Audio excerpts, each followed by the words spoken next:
दोस्तों, जरा सोचिए, आज अगर गूगल अचानक भारत से चला जाए तो हमारी पढ़ाई, नौकरी, बिजनेस और यहां तक कि रोजमर्रा की जिंदगी सब ठप पड़ जाएगी।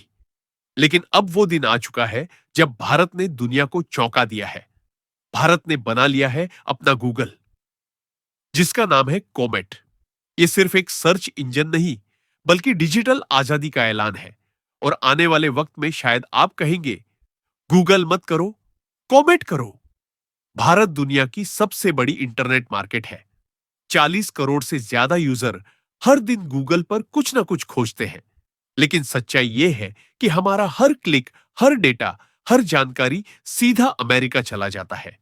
सवाल उठता है, क्यों भारत, जो दुनिया की 5वीं सबसे बड़ी अर्थव्यवस्था है, उसका खुद का सर्च इंजन नहीं था? क्यों हमारी भाषाओं, हमारी संस्कृति और हमारे छोटे कारोबारों की आवाज गूगल पर दब जाती थी? इन्हीं सवालों ने जन्म दिया कोमेट प्रोजेक्ट। दोस्तों, यह कहानी शुरू होती है 2022 में, जब भारत ने डिजिटल आत्मनिर्भरता का नारा बुलंद किया। आईआईटीज के रिसर्चर, भारतीय स्टार्टअप्स और सरकारी विशेषज्ञ सबने मिलकर बनाई एक टीम। 2 साल की रिसर्च और हजारों घंटे की मेहनत के बाद 2025 में लॉन्च हुआ कॉमेट, भारत का पहला बड़ा सर्च इंजन। कॉमेट का वादा है, डेटा रहेगा भारत में, भारतवासियों के लिए। हर भारतीय भाषा में रिजल्ट मिलेगा और सबसे जरूरी, छोटे दुकानदार और लोकल बिजनेस को मिलेगा उनका हक। अब सबसे बड़ा सवाल, क्या कॉमेट वाकई गूगल को टक्कर दे सकता है? आइए तुलना करते हैं एक भाषाओं का खेल। गूगल अभी भी भोजपुरी, मैथिली या कोंकणी जैसी भाषाओं में कमजोर है। कॉमेट कहता है, भारत की हर बोली हमारी ताकत है। दो, डेटा सुरक्षा। गूगल के सर्वर अमेरिका और यूरोप में है, कॉमेट के सर्वर भारत में है, मतलब आपका डेटा बाहर नहीं जाएगा। 3, एआई चैट असिस्टेंट गूगल पर आपको लिंक मिलते हैं, कॉमेट पर आपको सीधा जवाब। जैसे पूछो, दिल्ली से मुंबई तक सबसे सस्ती ट्रेन कौन सी है? तो कॉमेट बोलेगा, ये रही ट्रेन और ये रहा किराया। 4, लोकल सपोर्ट गूगल पर बड़ी कंपनियां आगे आती है, कॉमेट पर आपके मोहल्ले की किराने की दुकान भी रिजल्ट में चमकेगी। दोस्तों, ये सिर्फ टेक्नोलॉजी का लॉन्च नहीं है, ये भारत का डिजिटल स्वतंत्रता संग्राम है।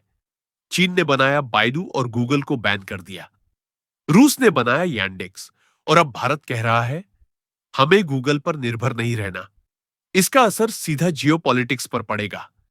अमेरिका अब भारत पर टेक्नोलॉजी के मामले में दबाव नहीं बना पाएगा। भारत के युवाओं को मिलेंगे लाखों नए रोजगार। और सबसे बड़ी बात, भारत का डेटा अब भारत के पास रहेगा। यह कदम मोदी सरकार के लिए भी बड़ी राजनीतिक जीत है, क्योंकि यह दिखाता है कि भारत सिर्फ उपभोक्ता नहीं, अब निर्माता भी बन रहा है।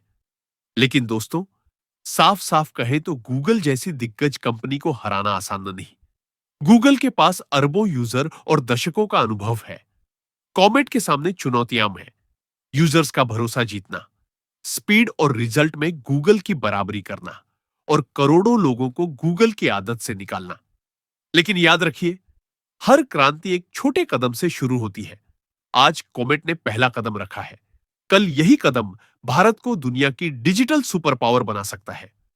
दोस्तों, ये थी भारत के अपने गूगल कॉमेट की पूरी कहानी।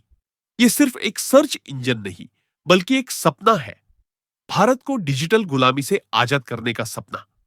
अब सवाल आपसे, क्या आपको लगता है कि आने वाले समय में गूगल पीछे छूट जाएगा? क्या हम सब कहेंगे, गूगल आईटी नहीं, कॉमेट इट करो?